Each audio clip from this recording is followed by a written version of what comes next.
Welcome to this week's episode of Being Human. I'm here with Anna Liebel. She is from Ukraine, has spent time living in Sweden, has spent time in Newcastle in England. She currently lives in Iceland, and right now she's with her husband's family in Germany. Anna, welcome.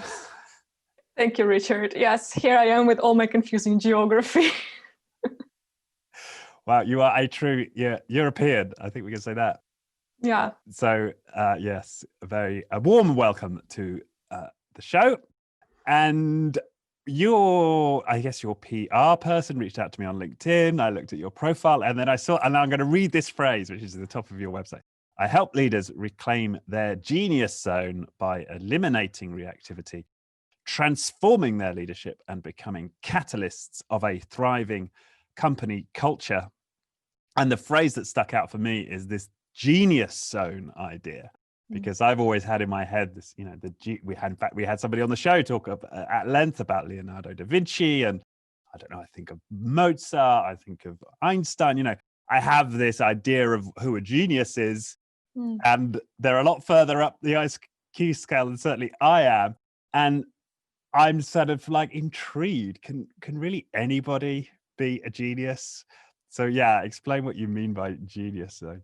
Yeah, okay. So I think we come from a bit different perspectives here, because when you think about genius leadership, you think about a genius who is leading. For me, it's about a leader who is doing leadership from their zone of genius. Right. So it's not about the intellect. And actually talking about, can everyone be a genius leader? No, the answer is because not everyone is interested in leading people. And I would say that those classical intellectual genius people, like the examples you've mentioned, Da Vinci and so on, quite often those people are so passionate about their creativity and let's say their world, that they're not so interested about other people and bringing them on board. They are a bit too much in their world, let's say. So if we talk about the intellectual geniosity, is that an English word? We could use it. Genius sheep. Then that is not what I mean. And that's not the people I work with. What I work with is to help every leader who is willing to be better at what they do, to find their zone of genius and to lead other people from that space. Okay. So we're not talking about genius in that intellectual sense. And we're also saying that not everybody can be a genius leader or a leader that helps people find their genius zone. But what is this genius zone then? Like that? Yeah, I'm skeptical. I'll just be honest. What do we mean by genius zone? I'll give myself an example. When I think about the genius zone, for me, that's the zone where you are super aligned with your values, with your mission. So you have done enough work on your own part, so with the self-leadership, to understand what you want in your life. How do you want to be as a person? What do you want to contribute to the society? Because that's a non-negotiable for me as a leader, that you do want to have some positive contribution to the society. So you have a clarity about those parts, and you align your actions, your strategy, your vision with those parts, your inner compass, so to say. And the geniosity, or this zone of genius, means that you stay aligned with that overall strategy of yours. And no matter how the winds blow in the stormy seas, you actually stay on course. And you are able to bring the other people on that course with you and keep them on that course with you, because you can't achieve your mission, your life's mission alone. You need to bring the other people. Okay. So it's about being in this zone, and staying in this zone is about staying true to my purpose, my values. Right. Exactly. Yes. Yeah. I'm nodding here. Yes. And is it something like almost like having a well-developed personal morality that we try to stay true to? Is it something like that? Exactly. But it's also not only about the values of yours, but also about the passions of yours. So you know what kind of environment you're thriving in. You know how you function as a person and what makes it fun for you to work as a leader. And you are making sure that as much of your work is done in that environment. And of course, the world is not perfect. Life happens. So you will be taken and dragged out of that zone in which you feel this best alignment, but you know clearly where that zone is. And by having that as your strategy to stay in that zone as much as possible, you actually enjoying the process much more. You are having fun and you actually can play with leadership, not Okay. just have it as some kind of heavy duty and responsibility that drags you down with your energy. Right. Yeah. And that's interesting you say that, because how many people who are called leaders, seem to have a very heavy existence, right? That they seem to be burdened whenever you encounter them. That's often true, isn't it? That is tragic. Sorry, I know that you wanted to Yeah. say something, but Richard, I think this is very important to understand that it doesn't have to be that way. And unfortunately, it happens way too often nowadays that leaders who have that official responsibility are not feeling well in that role. And it should not be that way. First of all, these people can become playful and joyful in that process with the right training. And unfortunately, that is not happening. Zenger and Folkman, the US-based company who has been doing a lot of research on leadership, I'm pretty sure you're aware about them, but they've been doing a lot of investigations using this 360 degrees assessments about leadership with a focus on that. And their research is showing that leaders, so people who are having responsibility of managing the other people, usually getting official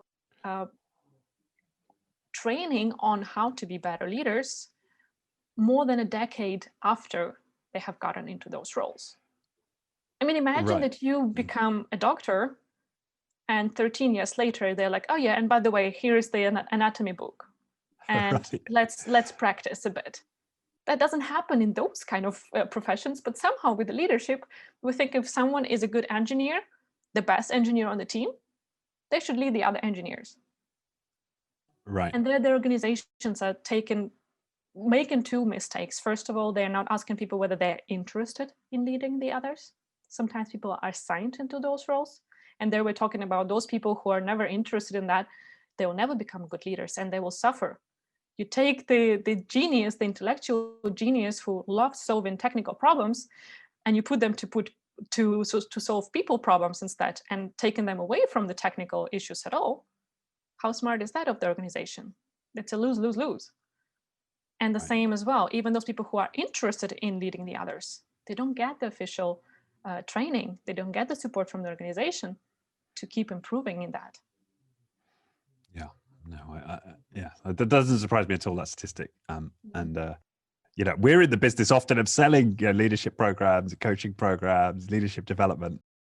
And it's not common. I think that's that people make very large investments in this stuff, and it's not necessarily easy for people to align to make these kinds of investments. You're absolutely right about that. It doesn't surprise me that that's that's the statistic. So I feel like I need an example of this zone of genius. So Anna, do you when did this idea form in your mind? And what's your experience of being in and out of this zone, I suppose? Okay, two questions here. I'll start with the first one. I have been working with coaching people in their personal development for some years while still being in the corporate environment. And that just happened out of my passion, and people naturally came to me and asking for a piece of advice. And then it got every week a scheduled call to get more piece of advice and so on. And looking at that, it was really about finding your zone of genius as a person, not necessarily as a leader. And I talk a lot about leadership as being three-dimensional. when you lead one-to-many. So you lead, for example, the whole organization, the whole team, and so on, one-to-one, when you lead one person at a time and build those relationships with the individuals. And then the dimension of one, when you actually lead yourself. And I think that one people miss on a bit too often, unfortunately. And that one is crucial because every good leadership starts with you. And that's what I've been focusing on. And my clients have been in very different positions than necessarily were leading the others. But teaching them to lead themselves from that zone of genius has been my focus. And how that reflected and what it created for them is really about finding the tools and techniques to be playful about the life. And also, as I talked about this alignment, it was about finding the ways to, when you are kind of thrown off the course, to identify it rather sooner than later and understand, okay, how can I get back on that and actually act on that? So all this work we've been doing has helped them to be in their zone of genius as people. So that I'm not talking about their work. It's, in that case, the zone of genius was more about their personality and their personal values, how they actually want to live their life, what kind of person they want to be. And then when I started working, I was working full-time in my business for a couple of months, and then I had a summer vacation this year, a bit of a time to reflect, and I realized that I'm missing this part of working with teams. So back in the corporate time, I was working project management, and even though I was on the technical part, engineering, leading an engineering team, I focus a lot on the people part of the projects. And I understood that I was missing that part, to help people find the common language, to help them improve their collaboration and communication within the team. And that's why I started focusing more on leaders and helping them be those positive changes or change agents for their teams and people whom they are leading. So that's what I'm coming to Zone of Genius as a leader, when you're actually helping your people become better as people and as team members. And what is your role in that? Right. Okay. And then for you personally, Anna, so when have you, like, how do you define your zone of genius? What is your zone of genius? Like, what do you align around? I'm best at helping people get curious. I'm curious myself, and in the conversations, I love having conversations, deep conversations with people, and then I ask a lot of questions, explorative questions, and that brings curiosity to people, because unfortunately they get those kind of questions way too seldom nowadays. It's more often guiding questions or questions with some judgment in them. And when they get this totally curious question, they start thinking themselves and be curious about themselves as well. Like, why am I thinking this way? Where does this attitude of mine is coming? How can I make this conversation better with a colleague of mine or my partner and so on? So bringing this curiosity to life in people is my zone of genius. Right. Right. So you are open, you are curious, and you help others, enable others to find their curiosity. And is that the pattern often? So you're looking for people to identify in themselves what they value the most and helping them to have others access that same set of qualities? Is that a pattern or not necessarily? Now I'm trying to come up with an exception to it, to say that not necessarily a pattern, but no, not at the moment. Nothing comes to my mind. So I would say more often than not, it is part of my work with people to help them find their approach to communication, to build relationships, to communicate to set and communicate their expectations and manage those. So I would say that's big part of what I do, yeah. And coming back to your question, when I am out of my zone of genius, I've had those periods when I, for example, didn't have that many of those deep conversations with people. And that is super tough for me. I'm low in energy. I stop thinking in more negative terms. I'm going into the loop, kind of spiraling down. And of course, the decade of working on myself is helping me to snap out of that quicker. And with, like, my rock bottom is much more shallow nowadays. So I do keep hit it now and then, but it's not happening at the depth from which you need to kind of paddle and paddle and paddle to get back to the surface. And that's the thing that what I talk about with my clients a lot, that I learn from them just as much as they learn from me. It's always a two-way street, because they feed my curiosity. They help me to stay in my zone of genius. They help me better understand humanity by understanding one more person better, right, one at a time. So this is my zone of genius. Those conversations, they help me be in that curiosity mode and keep bringing more empathy, I would say, to this world for it. Mm. And so, well, I just recorded another podcast where we flipped the tables and they were grilling me. And one of the things that they were grilling me about is like making this relevant to my audience. And basically he was saying, Richard, you need to make your podcast more relevant to people so they can act on these conversations. I'm like, oh, okay.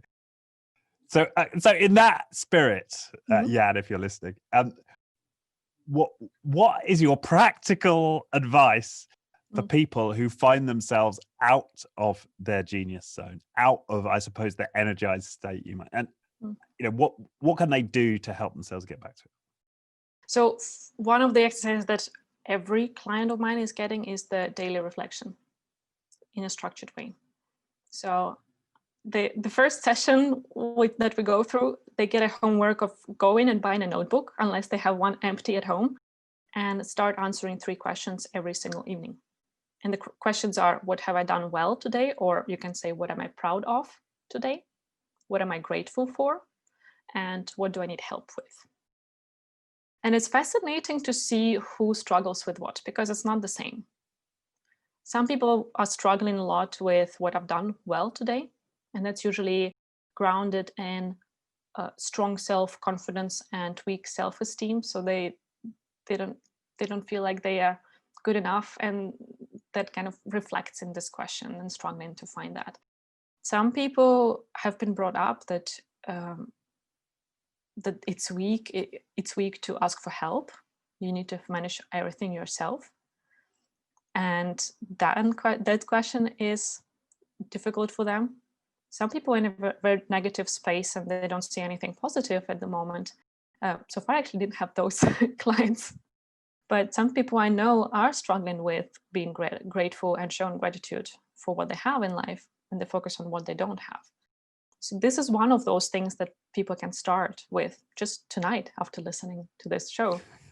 And it does take practice, but once you're in the habit of doing that after 2-3 months, it creates a huge change in you, because you, first of all, create space for yourself to reflect on a daily basis, which all the research is showing how it affects our mind and also physical body. Those people who are journaling on a continuous basis have fewer physical complaints about their physical health.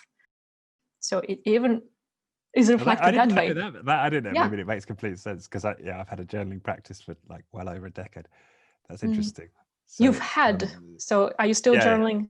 Yeah, no, I've got pretty much every day for. And how do you journal?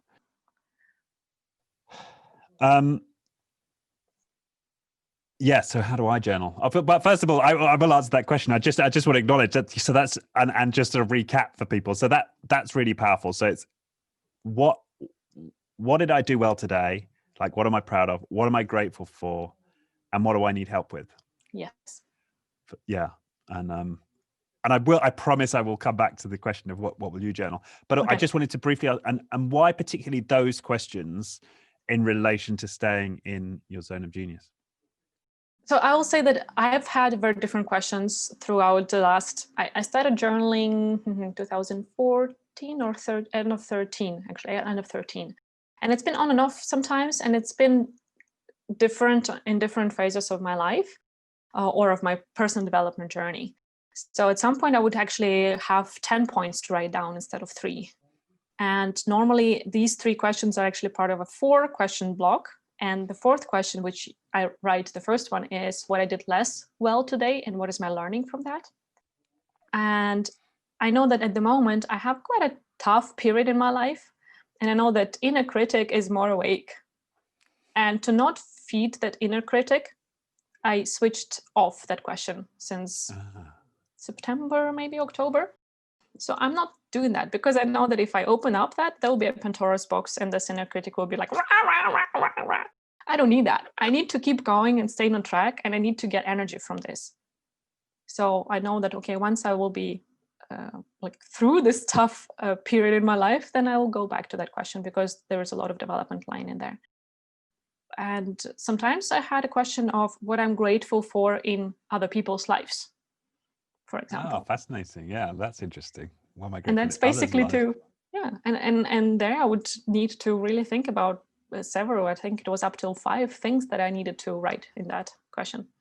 So it can be different and it's not cut in stone. And that's the important part. You can just Google for journaling prompt and look for what lands for you. And actually a tip for your listeners, there is this Sanctus Journal. I can give you the link afterwards and put it in the show notes. It's a UK-based company that is helping the mental health, address mental health, especially in the workplace.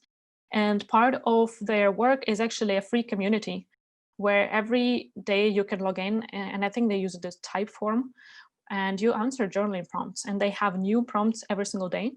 And you can actually get your journal and see what you've been doing, and you can share it with the community or share with some particular people in your circle, or just keep it to yourself. So that's one of the ways of doing it, and exploring what is good for you, what helps you develop.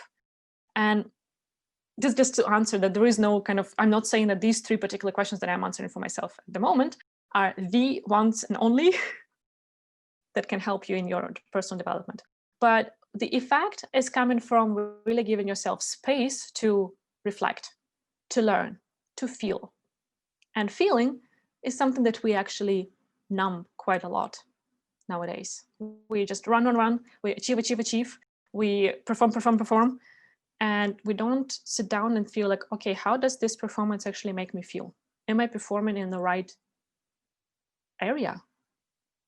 Am I feeling anyhow close to happy? This performance, from where is it coming? Is it coming from fear, or is it coming from place of power and alignment? And this journaling practice is giving you the space to sit down and answer those questions for yourself and understand what is your zone of genius, and slowly start seeing how can you get in that zone, how you can stay there, how can you get back into it. Right. So it's not those 3 specifically. It's the practice, and it's choosing the questions that suit you for wherever you're at. Yeah. And answering a bit more why exactly those questions for me is that gratitude, again, research is showing so much how gratitude is changing our mind. We are rewiring our brain by doing that. And there is quite a powerful school of doing the gratitude journaling in the morning. I just chose to do it in the evening because I know that, okay, if I do it as this part of my habit with the evening reflection, that will happen on a continuous basis. But this is a reason for the gratitude there. Asking for help is there. You can ask for help, not only necessarily someone else, but you can also ask yourself. Help me be patient with my kids tomorrow. Help me be honest with my partner in that conversation that is coming. Help me be more present during the meeting that we are having tomorrow. Those kind of things. That sets your focus to the things, that helps your brain to understand, this is something important. And then you have the night to kind of reset your brain, so you don't really need to necessarily think about it the day after. And then again, what you've done well is really important as well, because we need to learn to compliment ourselves and to feed our both self-confidence and self-esteem. And that question is helping with that. Right. Yeah. The specifically the gratitude question. Yeah. Okay. So you asked me, what do I journal? So I it's interesting. My journaling is starting to shift a little bit, just only over the last 3 months. But for virtually all of the last 10 years, I've only really ever had 3 questions. And they are what happened, how did it make me feel, and what would I have done or said. So this has been the way I processed getting triggered, right? So this has been all about emotional work and trauma release work. So what happened, like that person pissed me off, or I shut down in that conversation, or very rarely in my case, but I overreacted in that situation. Like, so that's what happened, like, because that's what's on top of my hand, that what's like what's spinning my wheels right now, what's what's got a grip of me. And then like to what would have been the authentic response. Like fuck you, or or I hate you, or I love you, or whatever, right? What did I block? What did I suppress? Sorry, and I missed the feeling. And like what so what happened? What did I feel? Like I felt angry, I felt scared, I felt frustrated, and then what would I have done? And those are basically the three questions. And then sometimes I add a fourth, which is like, is this familiar? Like, to help start to trace it back, like, how is this similar to something that happened in my childhood or even earlier? So it's that's how I've used journaling. And it's really like having I mean, I've had a therapist, different therapists, but I've been in therapy for over 10 years. And so it's like having another therapist, basically. Just so in your pocket all the time, right? Or at the bedside table. Yeah, bedside table, yeah. So I've got stacks and stacks of, I actually use an A4 journal, big journal that I can, and I've tried to do it online, but it's not the same because you can't like grab the pen with your fist and scratch around, and you can't draw easily, and you can't, sometimes I draw, sometimes I'd write, sometimes I just, like scrawl. And right now the tech isn't there where you can really get physical with it in that way. It's just different process. And again, the research and the science is showing that it triggers different things in our brain, different parts of it, right? So we come into neuroscience there. The pen and paper, sorry to say, guys, but they still rock. And it really is helping to boost this development journey. And it's really powerful to do it in the evening, for example, because you don't take the things from this day into your night, affecting your sleep, first of all, and also into your next day. So it helps you to restart and to be fresher, to be more energized the day after. Yeah, no, I'd agree with that. And it certainly used to be a lot more true than when I didn't have young children getting up in the night. But yes, absolutely. It does. I found it, and what's, for me, what I find fascinating about journaling, and just really that process of reflection, is if I spot a time when I was not authentic, right? I didn't say the thing I wanted to say. I didn't, whatever it may have been. It's like if I write it, it's like my body doesn't know the difference, like between the kind of role play with me in my journal and the actual event. And so the next time I'm faced with that situation, very often I find the words coming out of my mouth as if I'd practiced it and I kind of had practiced it, but it's like, it has this magical effect that it develops you, even though it's this artificial exercise where it's just you and this journal, but it's as if you were doing it. It's as if you were saying that thing you wanted to say to your boss or to your partner or to your kids or whatever it is. So it's so powerful in that way, I find. Yeah, exactly. That's what I mentioned with this help question, right? That you write it down and you just give it to your brain. You feed your brain with that information, what you need to help with. And over the night, you're sleeping and it keeps working. And next day, it gives you the thoughts, it gives you the motivation for the actions that are aligned with that. And that's the same what you were saying. You are rehearsing that situation and you are rewiring, you're giving your brain another scenario, and just you give your brain a bit more variety of what can happen there. And then it can pick it up. And again, from the power of having written it down with your hand, your brain will have it easier to pick it up and play the right scenario in that moment next time. Yeah, that's a good way of thinking. It like gives your brain another option when faced with a similar situation. It helps, create it, right? That act of writing it down in a way, perhaps that just thinking about it doesn't. There's something about turning it into a physical act through writing that perhaps does make a difference. It also makes it clearer, because when you think, you might think that you've thought the thought, but you kind of thought a half of it, and your brain fills in the gap. And the thing is that then you give the space to your brain to fill in the gaps with some bullshit or stuff that should not be there at all, right? When you write it down, it has to be a complete thought. Even if it's some kind of scribbling, when you do this stream of consciousness writing, it still takes a different kind of form. It gets more finished in a way. Right. And it creates less space for our brain to mess things up. Yeah, no, that resonates. Right. Okay, so we've got the journaling, and we've sampled a few questions. Is there any other ways you work with people or with yourself to help them find their zone of genius or to stay there?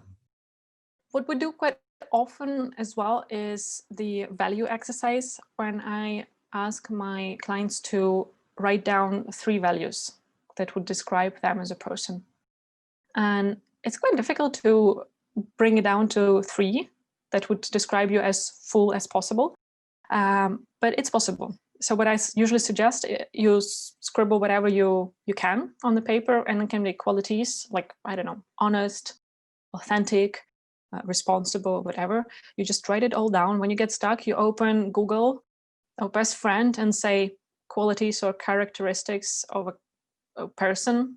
There are a lot of web pages that gives you hundreds of lists, and you just go through those hundreds and like, okay, what resonates? And you just write them all down. And then you take some colorful pen and you count, for example, you have 35 words. Then you need to halve that to, let's say, then let's round it to 18. Then you highlight 18 of those words. And then you take a stronger colorful pen or whatever, and you circle 9 of those words. And then this way you come in slowly to 3. And the thing is that maybe something comes up, or like you start seeing, okay, these 3 words actually from the same category, is one of them representing the others in the best way, or maybe you find some umbrella term for those 3. So basically you're really nailing it down to those 3 words. And it doesn't necessarily have to be 3 words that are classical, let's say, characteristics of a person. Like I had clients who've defined sparkling as one of their value words. And the thing is that it has to have meaning to you.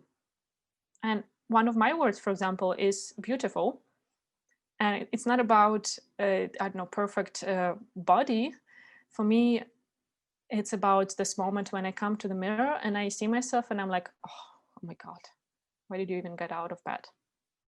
And if that happens, that means that I have not been taking the self-care as I need, physically and mentally. If I come to the mirror and the inner critic is louder than my inner friend, that means that I need to go back and sleep better, get out and walk, do my 10,000 steps per day, hydrate, do some meditation, and so on and so forth.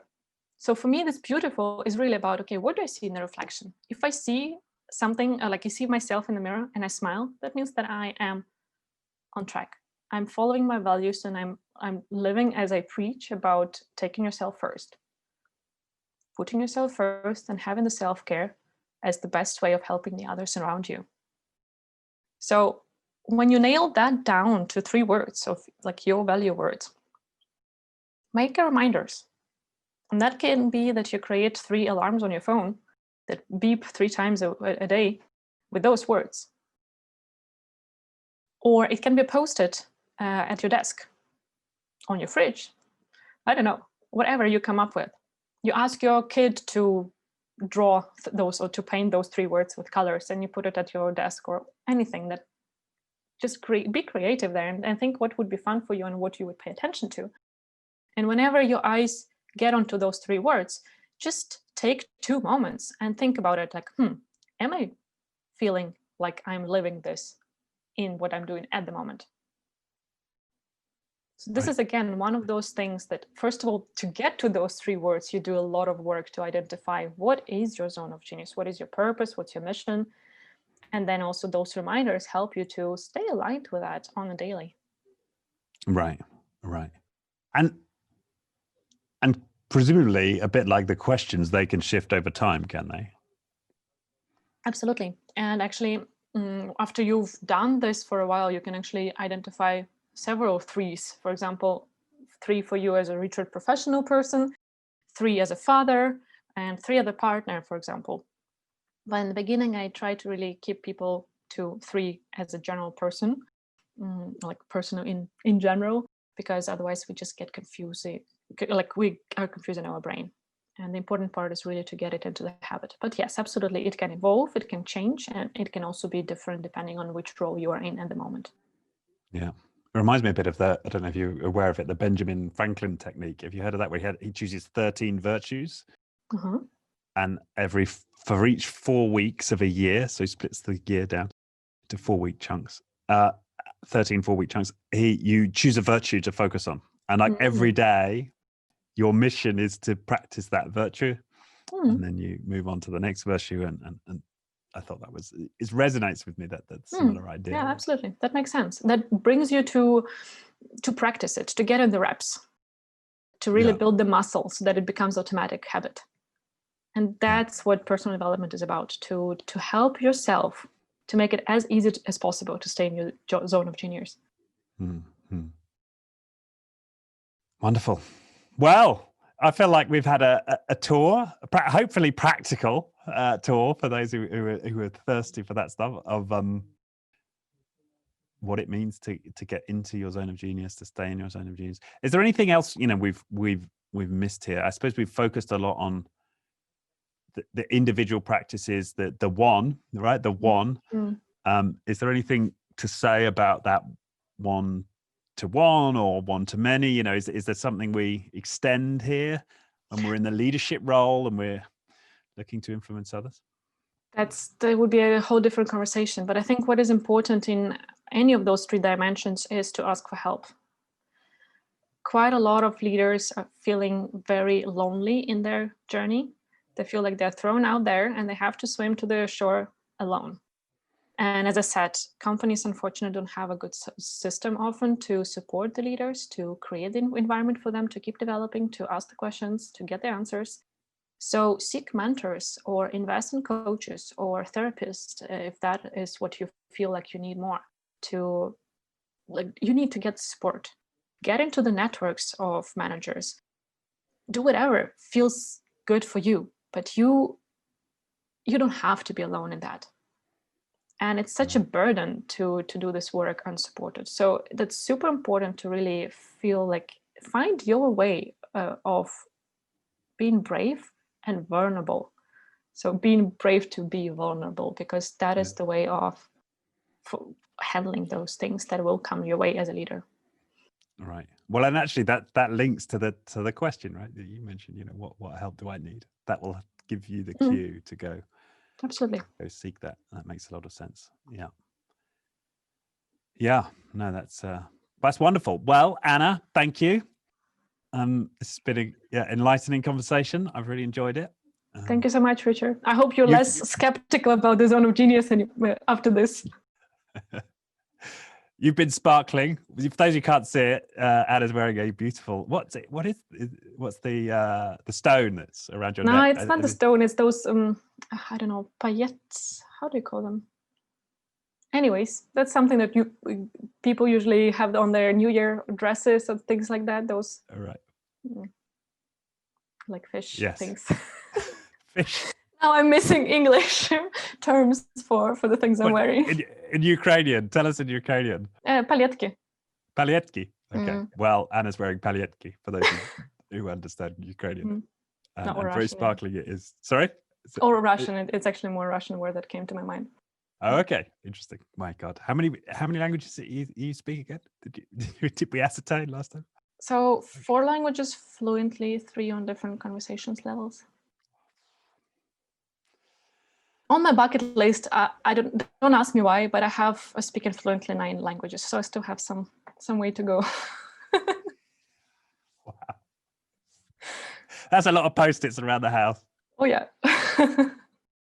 Okay, well, and to connect with you, if any of this resonates and you feel like you could, learn more from Anna or get more support from Anna, then LinkedIn, right? Find you on LinkedIn. Exactly. I'm Anna Liebel on LinkedIn. I'm also on other platforms, but that's the platform where I play most. So okay, please connect there. All right. Thank you once again. And we'll put a link to your profile in the description for the show. Thank you, Richard. Thank you.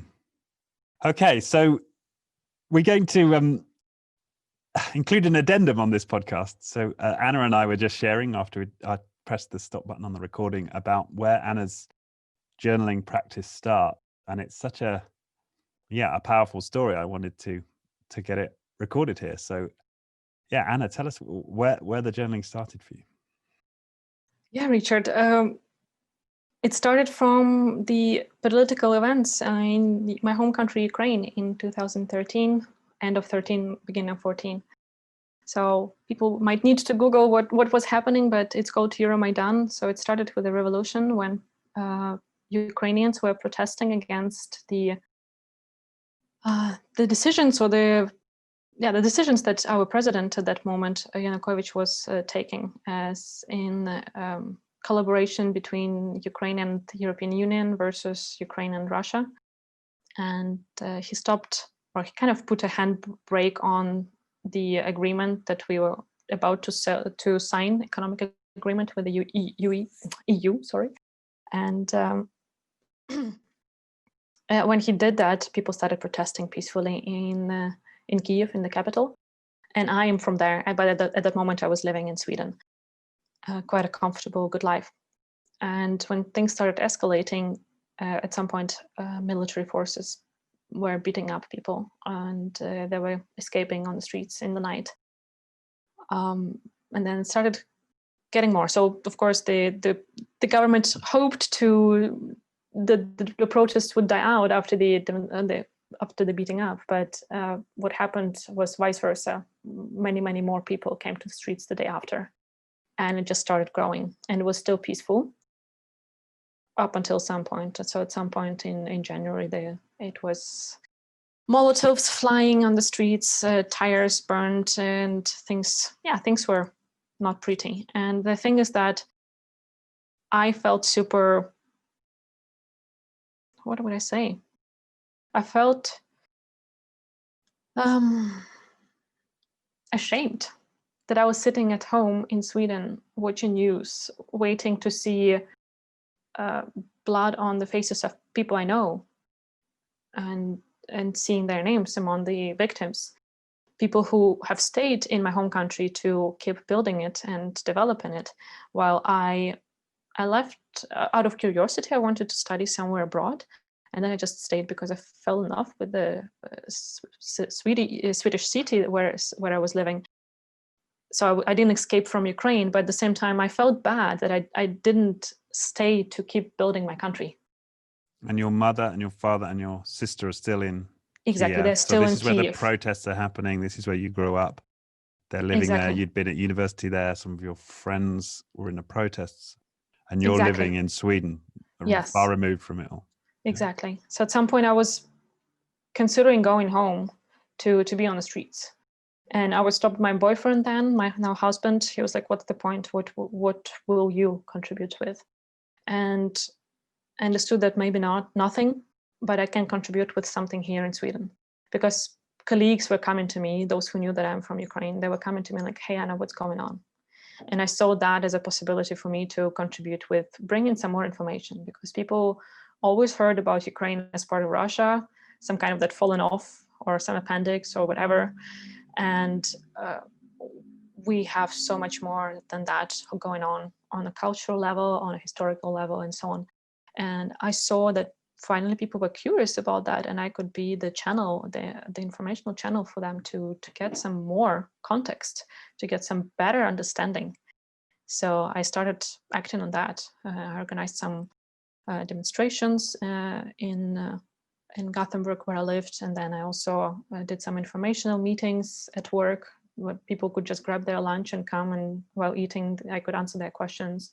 I did weekly newsletters for everyone who is interested, sending pieces like links to news pieces from different parts, so pro-Russian, pro-European, kind of neutral, and so on, and then giving my comments on what I see through my family.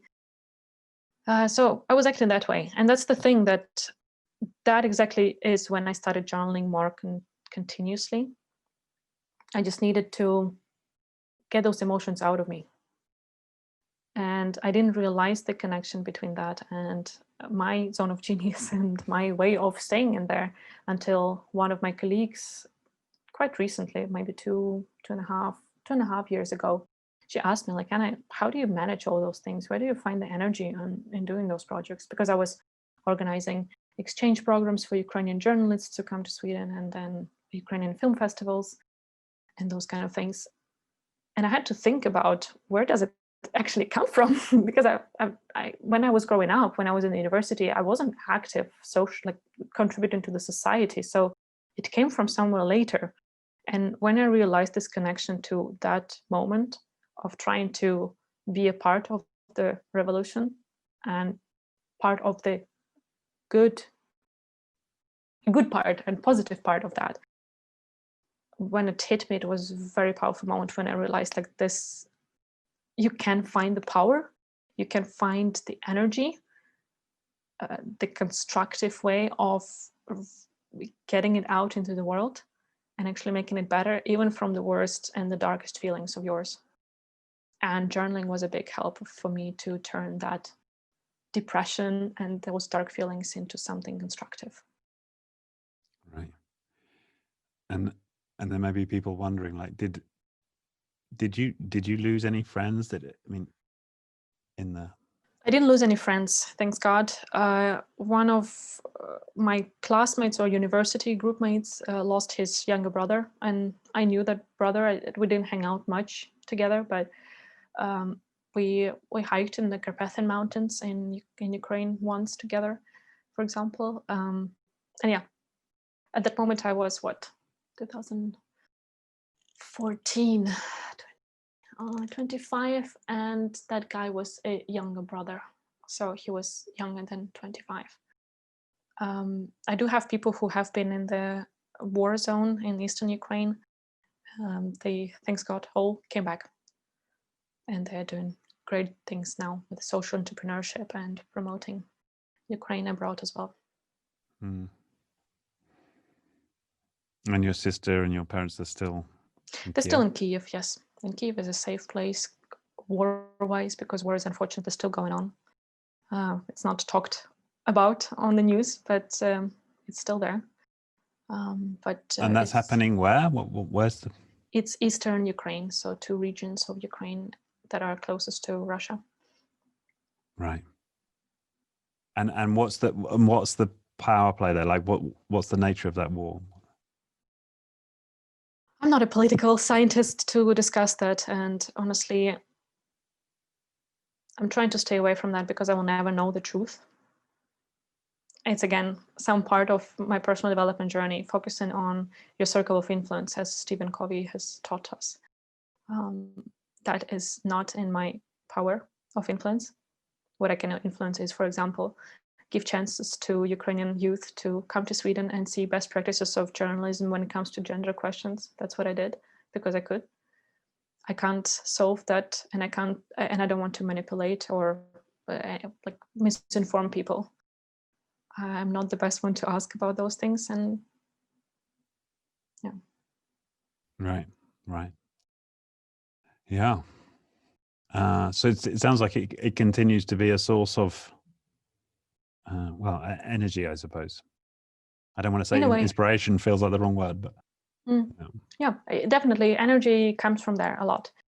And I haven't been actively thinking about that much recently, because I have a 2-year-old daughter, and I think she has been more in my face kind of energy source recently. Just really trying to live my life on a daily, showing her what's possible and what you can do, what's in your power as a human, as a girl. So that was a bit more on top of my mind recently. but absolutely working with Ukraine. And what I do, for example, nowadays is I have 2 team members in my business at the moment, and they're both from Ukraine. Right. And I'm actively hiring people from there just to give them another opportunity to practice English, get to know how business might be working abroad, learning something from me and my clients, and so on. So this is also something I'm doing. Right. Wow, what a powerful story. And yeah, I mean, it's it's extraordinary to think that Ukraine isn't that far from where I am here in England, and yeah, that's the reality, right? And that was the interesting thing for me when the war started escalating, that people were thinking that some were far. But if you think about it, Ukraine is actually the biggest country in Europe that is fully in Europe. Russia is number 1, but of course, biggest part of Russia is lying in Asia. So Ukraine is a huge country, and the geographical center of Europe is actually in Ukraine. And if you think about it, how many countries are there west of us, and we're still kind of the center, it just gives a bit of a perspective of that it's not as far as many people think. Yeah. And maybe partly that's deliberate. Like we want to tell ourselves it's a long way away. And everyone is guilty of that. I'm also that. Like when something is happening on the African continent somewhere, it's so far away from me. And of course, I might read about those massacres and massive killings of people just because they belong to the wrong tribe. And I feel bad about that, but the next day or maybe the next hour, I've already forgotten about that. It's a very natural thing. And actually, partly because of that, I stopped reading news when the war was escalating in Ukraine. So I haven't been reading news since then. I live under my rock in my dark cave, just trying to put my 2 cents and do my tiny little impact in the world, and spending my energy and time on that. Right. Yeah. I don't know if you're familiar with the author Nassim Taleb, but author of Black Swan, most famously, and he, I think he's not watched the news for 10 years or something. Like that's one of his. One of the forms of abstinence he's most proud of, I think. Can't say I'm proud of the fact that I'm not reading the news, but I'm proud of the fact that I took responsibility for my own life that way. Some people are much better, like my husband. He's reading news on a daily, and actually he's my filter. He is my eyes to the world. So I ask him, like, what is happening in the world? And he tells me those things that he thinks are important to know. So I am educating myself. And of course, then afterwards I can go and read on things, but I don't go on the mass media to read all the breaking news, because I know that I will just spin into a dark place from that. And that does nothing good to me and nothing good to my clients, my family. I can spend my energy in a better way. Yeah. Good. Well, that was quite a difference. Yeah. Quite a turn. I think it's I think it's important we included that. It's gives some context for where it started for you, and I don't know if maybe if there's anybody out there facing similar emotional turmoil, then perhaps that idea of starting to journal will come to them. Thank you, Richard, for giving me the space to share that. I haven't done it in this format so far. My pleasure. It feels like a privilege to have hear you share it. So thank you. All right. Thanks again, and we'll include this in the podcast.